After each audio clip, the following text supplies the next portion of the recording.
வாங்க இன்னைக்கு நம்ம கோயிலில் தர்ற புளிசாதம் பேஸ்ட் எப்படி செய்யலாம்னு பார்க்கலாம். முதல்ல எண்ணெய் ஊற்றிக்கோங்க. இப்போ புளிசாதத்துக்கு தேவையான அந்த பொடி எப்படி செய்யலாம்னு பார்க்கலாம்.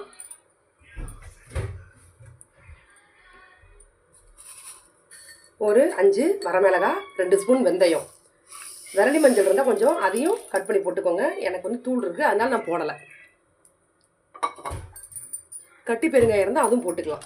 இது 4 தான் வந்து புளிசாதத்துக்கு வந்து வாசனையை கொடுக்கும். இதை வறுத்து என்ன பண்ணுறீங்கன்னா நல்லா ஆற வச்சு இடித்து வச்சுக்கிட்டீங்க அப்படின்னா நீங்கள் புளிசாதம் செய்யும் போது இதை 2 ஸ்பூன் போட்டிங்கன்னா போதும், சூப்பராக இருக்கும். விரலி மஞ்சள் கட்டி பெருங்காயெல்லாம் போடும்போது இன்னும் வாசமாக இருக்கும். நான் 2மே தூளாக வச்சுக்கிறதுனால அது போடலை. நீங்கள் அது இருந்தால் நீங்கள் அதை யூஸ் பண்ணுங்கள். பெருமாள் கோயிலெலாம் போனீங்கன்னா பிரசாதம் தருவாங்கள்ல, அந்த எஃபெக்ட் இருக்கும் இந்த புளிசாதம். இப்படி செஞ்சிங்கன்னா இறக்கிக்கலாம். வாங்க அடுத்து ஸ்டார்ட் பண்ணலாம். கல்லில் கொஞ்சமாக ஊற்றிக்கோங்க. ஏன்னா நம்ம இறக்கும்போது நல்லெண்ணெய் நிறைய ஊற்றுவோம். நீங்கள் நல்லெண்ணெயிலே செஞ்சாலும் ஓகே தான். எனக்கு கொடுத்துருச்சான்னு பாருங்கள்.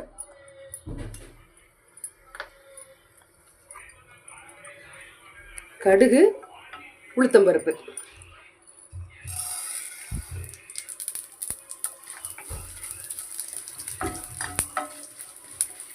நல்லா பொரியட்டும், விட்டுருங்க.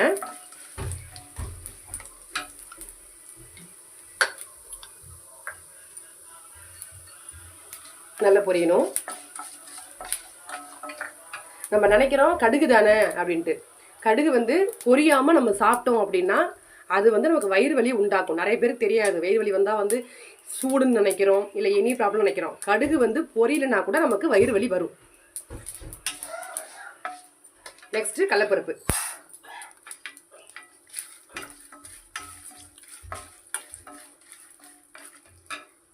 கடலைப்பருப்பு போட்ட உடனே வந்து வரமிளகாய் போட்டுருங்க.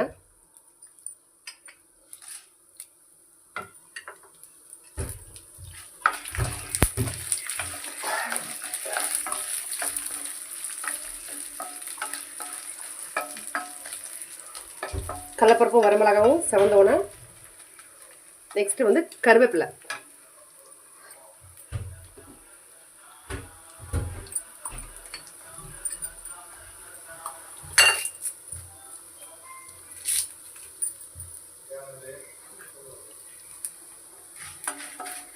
செவந்துருச்சு. கருவேப்பிலை போட்டுக்கோங்க.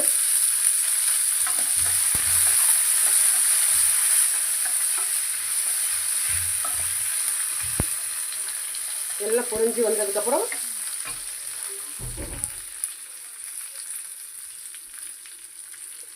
புளி வந்து நான் கரைச்சி எடுத்து வச்சுருக்கேன். கரைச்சி வடிகட்டி எடுத்து வச்சுருக்கேன். அதை நீங்கள் ஊற்றலாம். உப்பு போட்டுருங்க. அப்புறம் மஞ்சத்தூள்.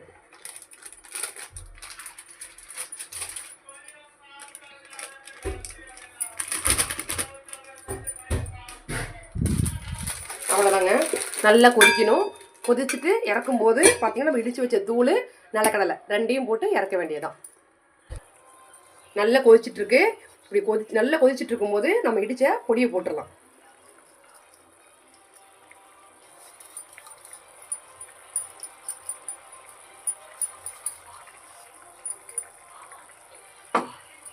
நெக்ஸ்ட்டு நம்ம உடச்சி வச்ச நிலக்கடலை. நிலக்கடலை எந்த அளவுக்கு புளி சாதத்தில் போடுறோமோ அந்த அளவுக்கு சாதம் டேஸ்ட்டாக இருக்கும்.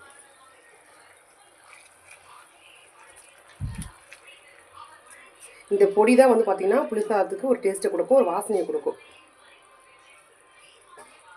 அடுத்தது பார்த்திங்கன்னா நல்லெண்ணெய்.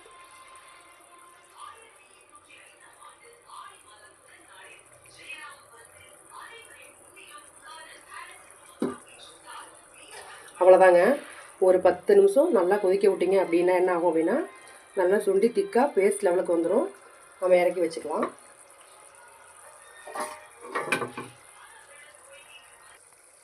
அவ்வளோதாங்க.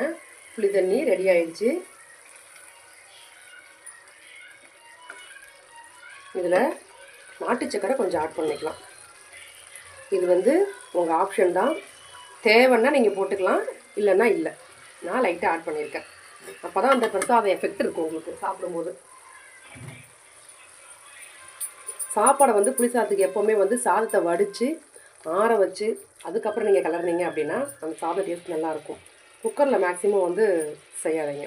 சாதத்தை வடித்து நல்லா ஆற வச்சு அதுக்கப்புறம் நீங்கள் கிளறினீங்க மிக்ஸ் பண்ணீங்க அப்படின்னா சாப்பாடு சூப்பராக உதிரி உதிரியாக இருக்கும். அது மாதிரி செஞ்சு ட்ரை பண்ணி பாருங்கள். அவ்வளோதாங்க, கோயில் பிரசாதம் ரெடி. செஞ்சு சாப்பிட்டு பாருங்கள். கிளறும் போது நல்லெண்ணெய் ஊற்றுங்க, நல்லாயிருக்கும்.